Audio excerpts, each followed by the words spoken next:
Well, I hope you're sitting comfortably, because we are, and we're about to unleash our friend and chef Kush on comfort food.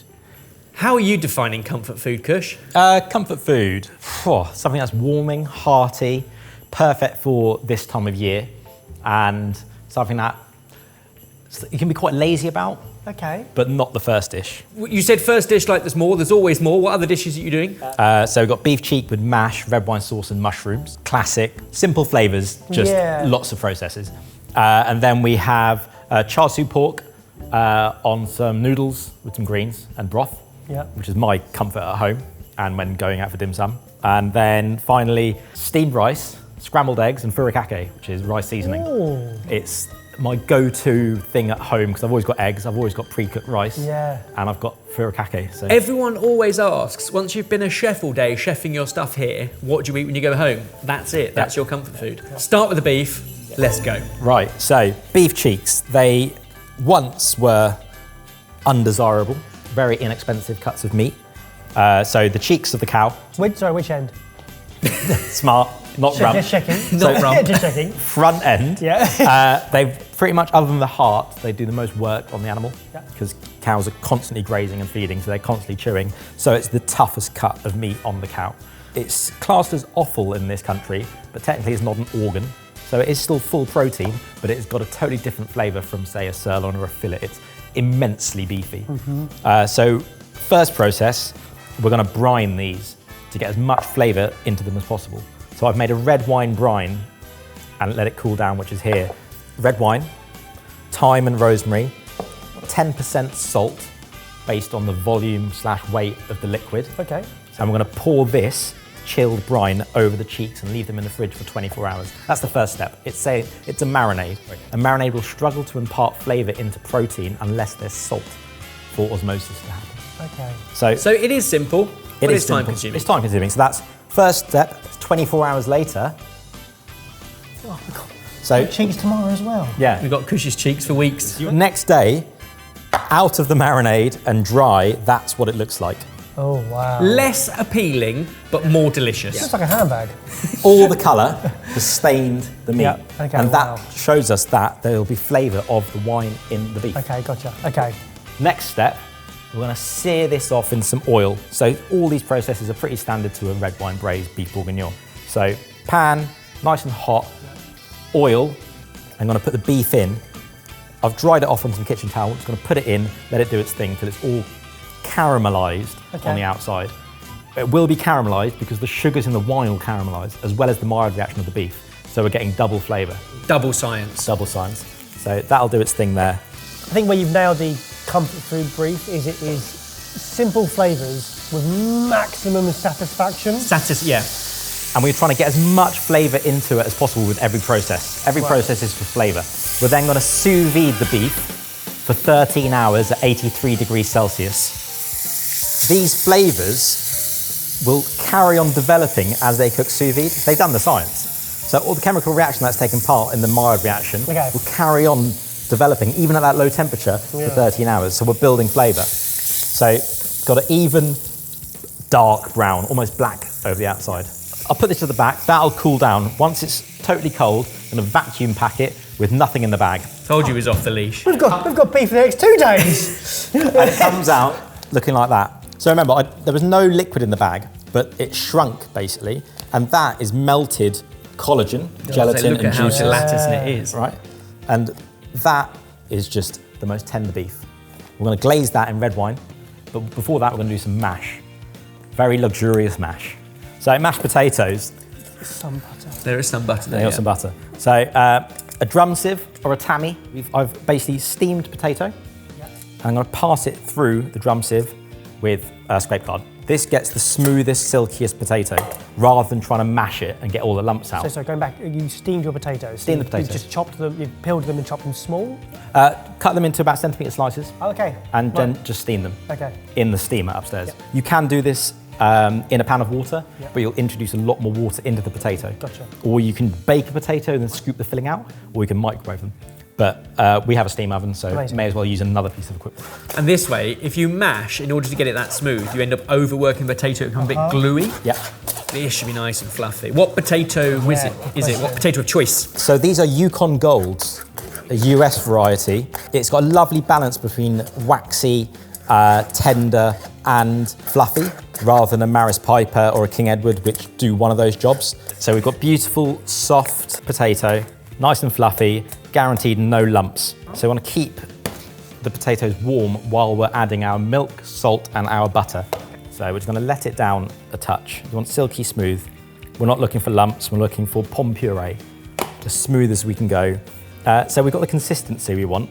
So it's just dropping, but it's not very rich. There's no cream, because I think you want to get all your fat from your butter, because that's got flavour in it. That's just milk. So we're going to go in with butter. Salted. Unsalted. Because then you can still control. Yeah. The other thing that makes comforting is a fireplace. We can't do that, and a nice red wine. And we've got the one. Well, we've got the one that we opened about 3 weeks ago with the Coravan, just to test the kitchen gadget. So it's been Coravanned but not opened. So we'll see 3 weeks later if it's any good. It's a Rioja Grand Reserva. Sleepy wine. Sleepy wine. Comfort wine. Oh, this is a sleepy dish. Yeah. You don't need this for lunch. Pomme puree, done. A little shine to it, silky smooth.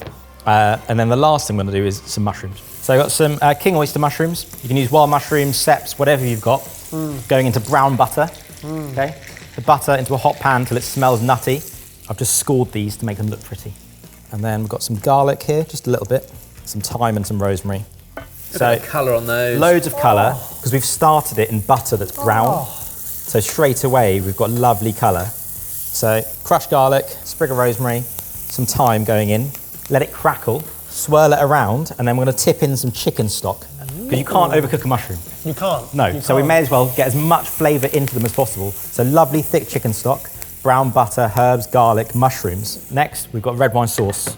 It is beef bones, chicken bones, stock reduced right down, herbs, garlic, thyme, rosemary, onion. And you can use the same red wine you did for the... You don't use the brine. It's got 10%. Not the brine, but the same wine you used for that. A wine that you're happy to drink on a weekday night. Not a special occasion wine, Yeah. but it's a good wine. Yeah, basically it's like a shiny car, you know, when it's beautifully painted and polished? Gloss. Yeah. So taking the beef cheek out, I'll put it there so we can have a look at it. Here's a question, is a beef cheek a portion, or can you actually, is it so rich that you get 2 out of that, or? So if, let's say we were in a restaurant and you were having a starter as well, that in half is a portion. Okay. At home, if you're sitting down on the sofa and eating this, that's a portion, let's say. So in this process, there are a couple of byproducts. You've got your really salty red wine brine that's been all over raw meat, and you've got the kind of gelatin that's come out of the bag of the sous vide. Any uses for that, or have they just done their job? So the gelatin mix you can put into your sauce because it'll just add another layer of richness. I didn't, because I wanted all the richness in the gelatin to come from the really finely controlled beef bones and chicken wings. So that'll go into the braise for star food later. You can glaze up your mushrooms with it. To finish it though, because it'll be too rich, we've got some shallots that have been confit.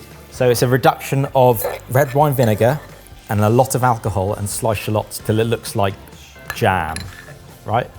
Lots of vinegar in there. That's going to cut through, hopefully, the beef cheek. We have lemon juice to finish the mushrooms. Mushrooms and those herbs and lemon, beautiful bedfellows. And then finally, some fresh parsley to go over everything. Right. So that's the dish. Excited to get this on a plate. And in my face. And then into your face. This is going to be one of the glossiest dishes we've ever done. Yeah. This is so perfect for that gap between Christmas and New Year, which is a bit of a lull, and you lose sense of time and place, and you've got days to brine and to sous vide, and that is comfort food.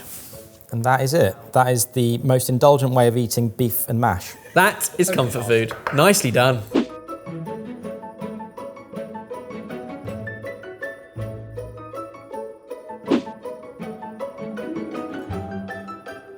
Cheers. Cheers. It's phenomenal. That glaze is nothing short of sensational. The mash is buttery heaven. That is as comforting as it is indulgent, and I don't think those two words mean the same thing. No. Comfort is slippers and dressing gown on the sofa watching a film with a fire and the dimmed lights and a glass of wine. That's comfort. Indulgent is the opposite, it's elegance. Yeah. And yet this does both. So good. Right. What a start. I would happily finish there, but I know you've got 2 more. So if that's the put you to bed dish, the next one's the lunchtime standout. Okay. So it's char siu pork, originally from China, but now seen in about 6 different cuisines all over the area. Essentially a fatty cut of pork in a very intense, sweet, salty umami marinade that's then traditionally cooked, hanging inside a wood-fired oven. Not the easiest thing to do at home, because our ovens don't have lots of smoke billowing through them. So this is my way of doing it, where we're gonna pan fry it and then grill it and then blowtorch it. So Iberico pork, see the fat and the marbling through it, literally like butter. We're gonna marinate that in a blend of hoisin, soy sauce, brown sugar, Shaoxing Chinese cooking wine, oyster sauce, garlic, and 5-spice, and then some fermented bean curd. We're gonna blend that up and drown the pork in it overnight. Oh, wow, okay. Sweet. Yeah, really sweet, Yeah. really funky, really... And the smokiness comes from the hoisin, presumably. Yeah, from the hoisin. The oyster sauce adds that salinity to it as well. And we're literally gonna pour it over. So that now goes into a fridge at least 6-7 hours, max 24. Anything over 24, they say that it starts to dry the pork out because it'll literally take out all the moisture from the pork. So this is what the pork looks like the next day. And I'm just taking off the excess marinade because we're gonna pan fry it. If we pan fried it without taking off the excess, all that sugar would instantly catch. Heat the marinade to the side, blot the pig, pan fry the pig, onto a tray, a bit more of the marinade and under the grill to cook through. Traditionally at home, this would go onto a baking tray with a rack, put water in the bottom to catch the excess marinade, goes under the grill. If you don't put the water in the bottom, the marinade hits the metal and burns and you get very smoky. Okay. But this is where they would traditionally hang it into the really hot, smoky oven. Does the water not automatically steam it as well then? Yeah, they say it'll keep it moist and juicy, but it's such a fatty cut of pork, that's what's keeping it moist and juicy.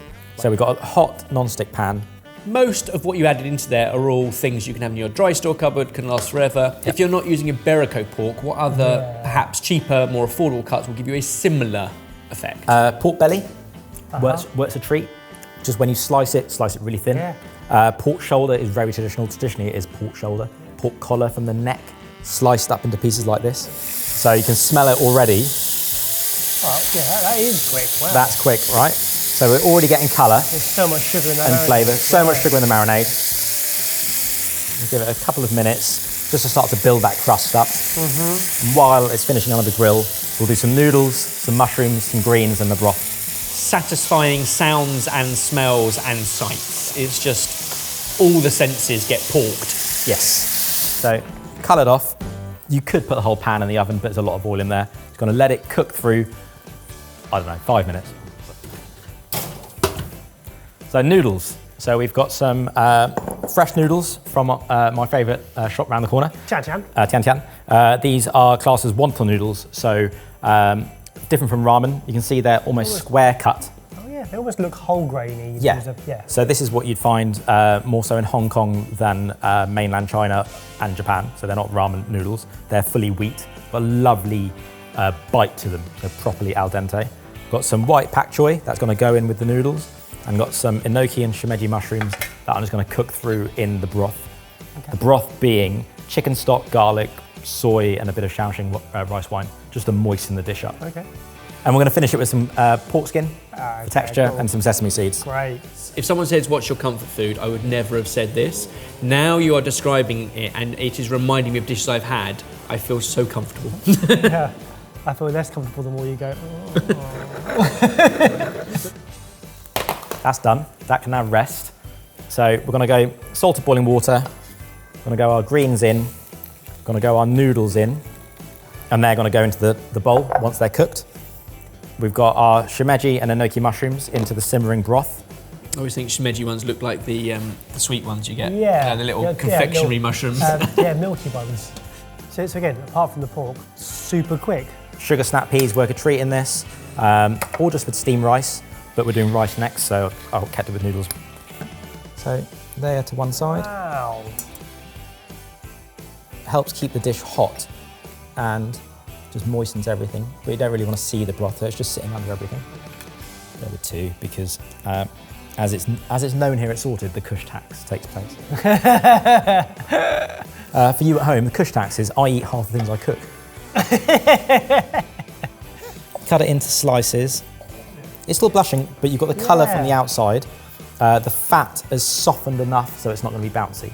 So we're going to go some of the fatty stuff underneath. Really quick, relatively simple, but good ingredients. And the right ingredients. Yeah, exactly that. Sexy's in my face. Go.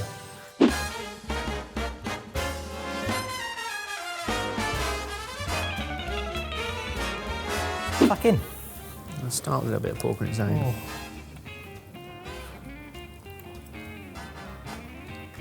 Smoky and sweet, savoury. I say sweet, it's like sticky but very savoury because of the fermented bits and the hoisin. I'm surprised by how soft it is for a quick cook as well. Good quality pork and sliced thinly. That is sensational. It's not really as I say, it's saucy at the bottom, but it's not really a broth. Wow, wow, wow, wow, wow. Perfect, Kush. Dare I ask where you're going next? So this dish is the simplest dish you can make.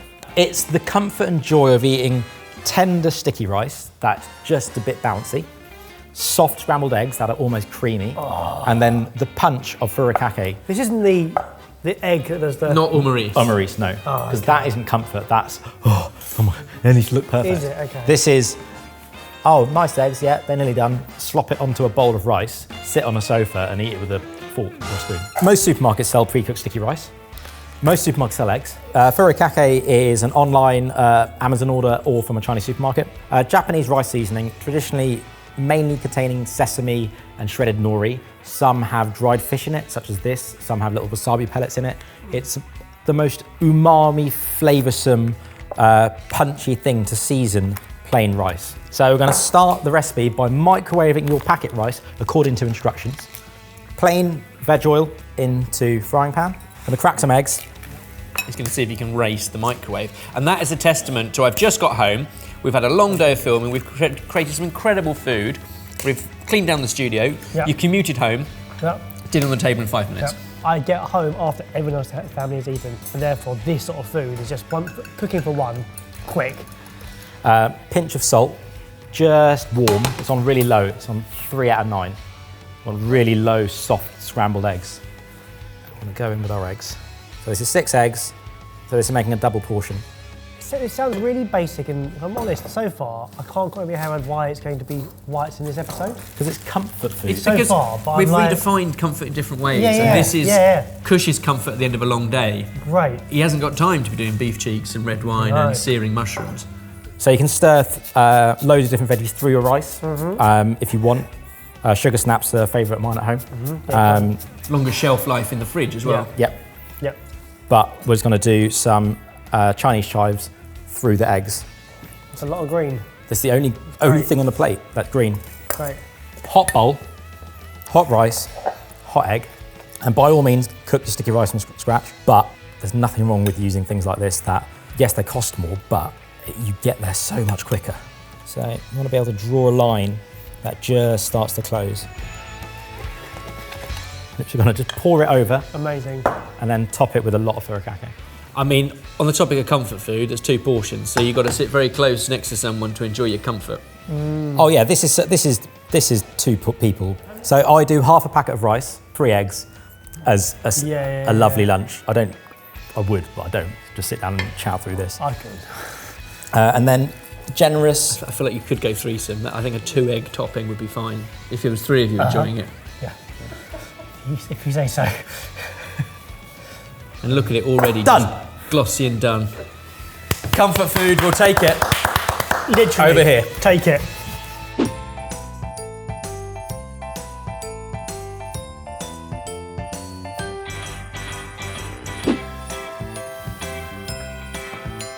Creamy egg. You said it right up front. I so rarely use the word tender to describe rice, but you're right, it's that tender bounce. Yeah. The consistency of egg is perfect with rice. You don't want really lumpy egg with lumpy rice. Like if you serve that as scrambled eggs, it would be a bit odd. There's nothing to it, but the rice gives it a bit of body, so it's almost like a sauce. That'll be a new Taylor family favourite. Well, that was incredibly comforting and very, very delicious for us. Comment down below, which is your favourite comfort food out of those three? And more importantly, what's your go-to comfort food? We need to know. We might cook it next time. Thank you, Kush. Honestly, astounding. Everyone, try some. Yeah, grab some spoons.